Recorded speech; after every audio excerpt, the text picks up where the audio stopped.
Why do we have to specify the private key during the MQTT connection setup?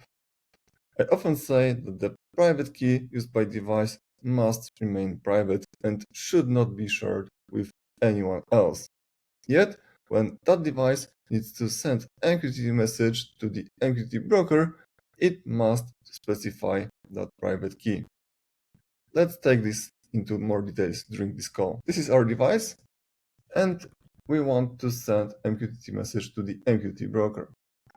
As I said, this device needs to use the private key, as the private key is the proof of its identity. It also needs to use the X509 certificate that contains the metadata about this device and the public key that corresponds to this private key. Also, our device needs to use the certificate authority X509 certificate.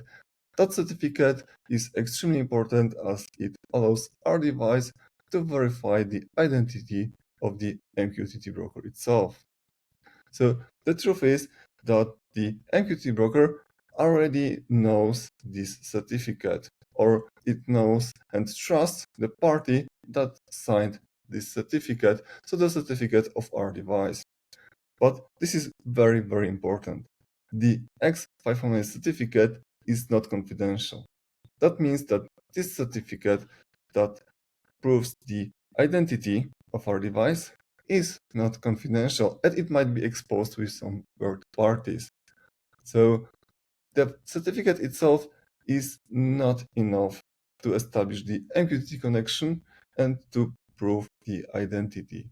What is crucial is that our device needs to use the private key that corresponds to this X509 certificate during the connection setup, and only then the MQTT broker knows the identity and can verify the identity of our device. But what is crucial is that this private key is not exposed at any stage of the connection setup between our device and the MQTT broker.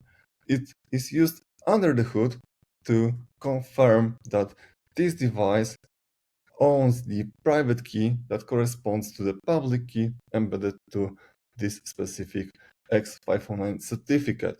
But this is only that. This private key is not exposed and not shared with the MQTT broker at any stage of the connection setup. So the MQTT broker never had access to the private key, yet it was able to confirm the identity of our device by using this certificate and by using the private key and the certificate on the device side. Let's check how the sample MQTT connection is established. We are going to use the mosquito as I often use it in my examples. We point to the MQTT broker, we define the port, then our device is using the client key, so its private key, the client certificate, so the certificate that corresponds to this private key, and CA file. This is the certificate that is used by this device to confirm the identity of the broker during the connection setup, because the trust is mutual. Not only the MQTT broker needs to verify the identity of our device, but also our device needs to be able to verify the identity of the MQTT broker. And then we specify the topic and message. So this is how it looks.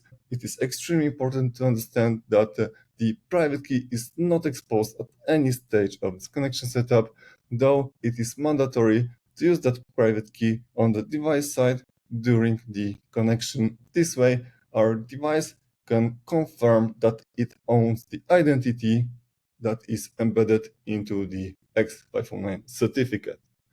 If you would like to learn more about this specific case, how the X509 certificates are used, how the private and public keys are used during the MQTT connection setup, you can check my recent training on this specific topic. I'm using AWS IoT to show you every stage of that setup, but it is not strictly related to the AWS cloud. If you would like to understand more about X509 certificates and how they are used during the MQTT but you're not that interested into AWS, I still recommend that you consider taking this training. It is available on my website. Go to the fingerexcel.com/training and you will find it there.